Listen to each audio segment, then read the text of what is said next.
पर एक बात जो फवाद चौधरी साहब भी पहले एक तरीके से पॉइंट आउट कर चुके हैं और अलीमा खान साहिबा भी ये कह रही हैं कि किसी का इनमें से किसी का इरादा ही नहीं है इमरान खान साहब को रिहा करवाने का। नहीं, ऐसी बात नहीं है। देखिए, I think Aleema is being unkind. सब यही चाहते हैं कि खान साहब बाहर आएँ और लीड करें पार्टी को। इन लोगों के जो पोलिटिकल करियर्स हैं दे लिंक्ड विद खान। अच्छा। Without Khan there nobody's. तो ये तो नहीं चाहेंगे कि वो खान जेल में ही रहे, ये नहीं चाहेंगे। ये I don't agree with Aleema. But उन्हें पर्सनल प्रोजेक्शन का मौका तो मिल जाता है ना, ज़ाती तशहीर तो कर लेते हैं। खान साहब आते थे तो ओवरशैडो। नहीं, देखें क्या उनको मिलता है, थोड़ी तो पब्लिसिटी मिल जाती है, फिर गाली शुरू हो जाती है इनके खिलाफ। अब गंडापुर को मीडिया ने क्या नहीं कहा। हाँ। इसी तरीके के साथ पीटीआई के अंदर लोग हैं, सीनियर पीपल जो कि जेलें काट के आए हैं, वो कहते हैं गंडापुर मरवत सारे जड़े ने बिकू माल है। मुझे बैठा के बताते हैं इसने ये किया, इसने ये किया, इसने ये किया। तो अगर ये उनके अंदर ऐसी बातें चल रही हैं तो फिर आप कैसे ये पार्टी आगे बढ़ेगी? मतलब it's not a party. Party organic होती है जिसके अंदर एक कमांड स्ट्रक्चर होता है और सारा कुछ। यहाँ तो जितने लोग हैं खड़े होके ग्रुप, छोटे छोटे ग्रुप्स बने हुए हैं। चीफ मिनिस्टर अपना बूथ बनाया है, असद कैसद अपना बना हुआ है। अब वो क्वेटा में वो साहब बैठे हुए हैं, वो अब प्रेस कॉन्फ्रेंस कर रहे हैं कि हमें पूछे बगैर महमूद अचकज़ई जी अचकज़ई साहब, वो पहले उनको सामने किया हुआ था, वो ऑल ओवर सडन वो लीडर बन चुके थे। अब उनको पूछे बगैर ही कैंसिल कर दिया, वो अब प्रेस कॉन्फ्रेंस करने लगे हैं कि एक ही हो रहा है। तो मतलब आज फिर मौलाना ने भी कुछ सुना दिया अपने तौर पे। वो अपने तौर पे पहले वो भी कह रहे थे हम मिलकर बात करेंगे, ये करेंगे। मैंने क्या कहा था? सवाल ही पैदा नहीं होता। आपने क्या कहा था? चलाए ना जरा, सुना दे। क्या कहा था मौलाना साहब के? मौलाना सूरत सवाल ही पैदा नहीं होता कि पीटीआई के साथ मिल जाए। वहाँ दुश्मनी है बड़ी सीरियस किस्म की। वहाँ मौलाना जो है हर एक के साथ जफ्फी डालने के लिए तैयार होंगे, मगर पीटीआई के साथ कभी नहीं करेंगे। वो सिर्फ उस हद तक इशारे करते हैं जिस हद तक उन्हें पीडीएम गवर्नमेंट से कुछ चाहिए, मगर वो कभी भी पीडीएम गवर्नमेंट को उतारने के लिए पीटीआई के साथ नहीं मिलेंगे, कभी नहीं मिलेंगे। ये मेरी पेशेंस हुई है। आज उन्होंने क्या ही दिया मेरा ख्याल। हाँ, उन्होंने ये बात कह दी है और उन्होंने कहा इशू टू इशू सियासी जमातों के साथ बात हो सकती है, बट तहरीक नहीं साथ मिलके चलानी। तो फिर मौलाना के टारगेट्स अचीव हो पाएंगे इस तरह से? नहीं, आई एम सॉरी, मौलाना के कोई टारगेट्स नहीं अचीव हो पाएंगे। मौलाना समझते हैं कि उनके साथ हाथ हो गया और मैं समझता हूँ हाथ हो गया। तो इसलिए दुखी तो वो हैं। उनको नून लीग जो है, नून लीग ने उनका साथ नहीं दिया, अपने आप को बचा लिया। ठीक, मौलाना के लिए कुछ नहीं किया। तो मौलाना तो अपसेट तो है ना, जाहिर है। अब और सवाए नवाज शरीफ के बाकी तो वैसे भी मौलाना बाकी लोगों की तो खास उनको घास नहीं डालते थे। वो मियाँ साहब के साथ तल्लुकात थे। हाँ जी। वो तो मियाँ साहब ना हाथ हो गया। हाँ जी। तो मौलाना बेचारे ना किया, वो की करे।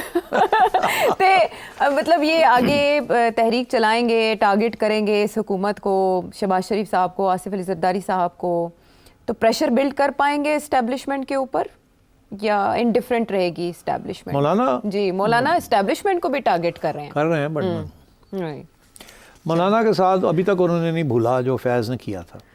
फैज़ ने मौलाना को बाहर निकाला, या बाजवा साहब ने या फैज़, आज़ादी मार्च, और उसके बाद बिल्कुल लेट डाउन कर दिया। वो सिर्फ अपनी इमरान को प्रेशर डालना चाहते थे। मौलाना तैयार हो गए, मौलाना ने सोचा कि यह वक्त आ गया है और मैं नंबर लगाऊंगा। वो नहीं हुआ ना, तो मौलाना अब doesn't trust the establishment at all. Okay, चलें देखते हैं अब एस्टेब्लिशमेंट मौलाना के कितना नोटिस लेती है। आने वाले दिनों में मौलाना का सियासी मुस्तकबिल भी तय हो सकेगा। एक ब्रेक के बाद आते हैं वापस।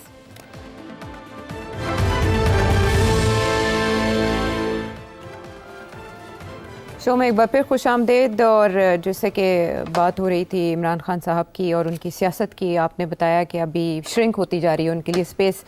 वो स्पेस जो इससे पहले उनकी ऐसे श्रिंक नहीं हुई थी, उसके बाद 9 मई हुआ, फिर श्रिंक नहीं हुई, उसके बाद बैट सिंबल लिया गया, तब श्रिंक नहीं हुई, और फिर हमने 8 फरवरी देखा, उसके बाद क्रैकडाउन देखा, कुछ भी ऐसा नहीं हुआ। लेकिन अब ऐसे लगता है कि अब ब्रेकिंग पॉइंट आ गया है और ये मामलात होना शुरू हुए हैं। लेकिन इमरान खान साहब, जिन्होंने पहले फैज़ अमीर साहब को असासा करार दिया, फिर उसके बाद उन्होंने कहा कि ये तो मिलिट्री का अंदरूनी मामला है, वो जो चाहते हैं वो करें।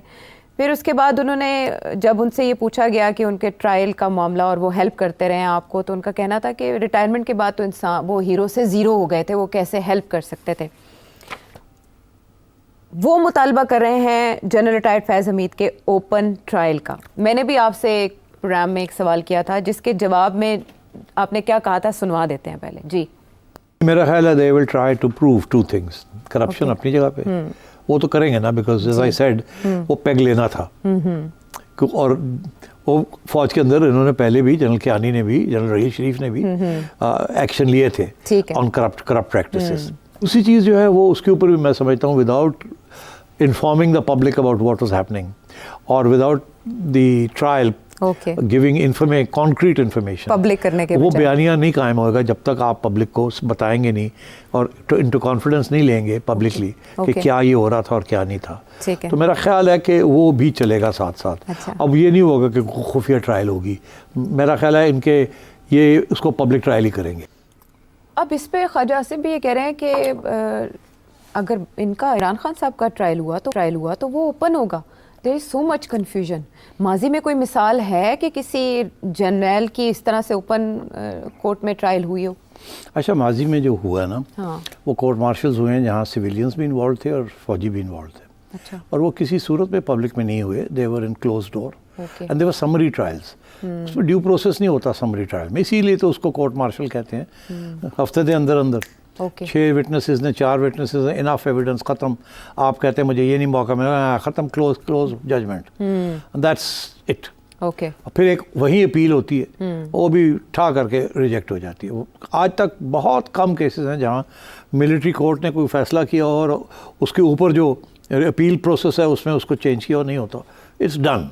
अच्छा, अब हुआ ये कि इस सिचुएशन में, इससे पहले एक सिचुएशन हुई थी कि जब कुछ सिविलियंस को कोर्ट मार्शल किया गया और फिर अपील्स गई टू सुप्रीम कोर्ट, और सुप्रीम कोर्ट ने कहा जी आपने जो जजमेंट्स दी हैं वो हमें दिया जाए, हम देखना चाहते हैं कि क्या सही आपने फ़ैसला किया कि नहीं किया।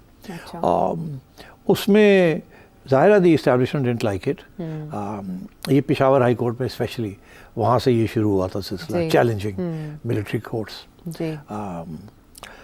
अब मैं समझता हूँ कि उससे कोई ख़ास नतीजा कोई नहीं निकला उसका कि जी can the courts free people who been court martialled. एक आध केस शायद ऐसा हो, मगर जनरली इट्स नॉट एक्सेप्टेड। अब आइए आपके ये जो केस है इसमें दिस इज़ वेरी इंटरेस्टिंग। इसमें यह है कि वो जनरल फैज़ की कोर्ट मार्शल तो पब्लिक करने की ज़रूरत नहीं है जी, लेकिन मुतालबा इमरान खान साहब मुतालबा है। क्यों? फ़ायदा क्या होगा? अच्छा, अब बात यह है कि मुतालबा, अब वो मैं आपको बताऊं मसला क्या है। वो ये शो करना चाहेंगे कि ड्यू प्रोसेस फॉलो नहीं हुआ, उनको मौका नहीं दिया गया। अगर आप पब्लिक में करेंगे तो आप समरी ट्रायल पब्लिक में, तो यहाँ तो आपने देखा ना कि महीने लग जाते हैं जी। तो अब वो पब्लिक में ही होती है ना, लोग बैठे हुए होते हैं, रिपोर्टिंग हो रही होती है, ट्रायल 6-6 महीने चलते हैं, साल चलते हैं। तो जब वो एक इम्प्रेशन आएगा कि यार उदी तो गल ही नहीं सुनी, ठा करके करता, तो वो जाहिर है कि which is what is to happen in a military court, तो it will go in favor of General Faiz and the PTI। मगर एट द सेम टाइम अगर इस गवर्नमेंट के पास या इस इस्टेब्लिशमेंट के पास जनरल फैज़ के ख़िलाफ़ सॉलिड सबूत हैं तो फिर उनके इंटरेस्ट में होगा कि हम इसको, जो हमने एविडेंस प्रेजेंट करनी है वो हम फ़ौरन प्रेजेंट कर दें in the public, in the eyes of the public. अच्छा। और उसके बाद हम कन्विक्ट करते रोते रहते तो रोए नहीं। उसके बाद ये क्या डिफेंस लेंगे कि हमने ये डिलेज होनी नहीं है। यहाँ तो होता है ना, अगर वकील कहता जी मैं अगले हफ्ते दी दस दो, 2 हफ्ते के बाद कर दे, तो डे टू डे हियरिंग होनी है, ठा 2-3 हफ्ते हो सकता है, 2-3 हफ्ते, हफ्ता महीना भी लगा लें। ये डिपेंड करता है कि वो कितना देर इसको चलाना चाहते हैं, कितने विटनेसेस लाना चाहते हैं, कितनी इजाज़त देना चाहते हैं कि आप क्रॉस एग्जामिन कर लें एंड सो ऑन। बट अब military trial is always a summary trial, पहले तो इसको नहीं भूलना चाहिए। दूसरी बात ये है कि अब कुछ हमारे वकला हजरात हैं, एकेडमिक्स हैं, जो कानून हमें बता रहे हैं कि कानून क्या कहता है, कि आर्मी एक्ट क्या कहता है और जुडिशरी क्या कहती है, कॉन्स्टिट्यूशन क्या कहती है। उसमें बड़े इश्यूज आ रहे हैं कि क्या सिविलियंस जो हैं वो ट्राई हो सकते हैं कोर्ट मार्शल में कि नहीं। पहले तो हुए हैं और आज तक चैलेंज नहीं हुआ, और वो एक एस्टैब्लिश प्रैक्टिस है कि सिविलियंस कैन ऑल्सो भी, और आर्मी एक्ट के अंदर दिया हुआ है कि अगर ऐसी ऐसी चीज़ हो तो उसमें मिलिट्री एंड सिविलियंस इन्वॉल्व हों तो दोनों ट्राई हो जाएगा। अब कुछ ये लोग कह रहे हैं कि जी वो 6 माह के लिए आफ्टर रिटायरमेंट आप कर सकते। देखिए ये सारी बातें कानूनी बातें हैं।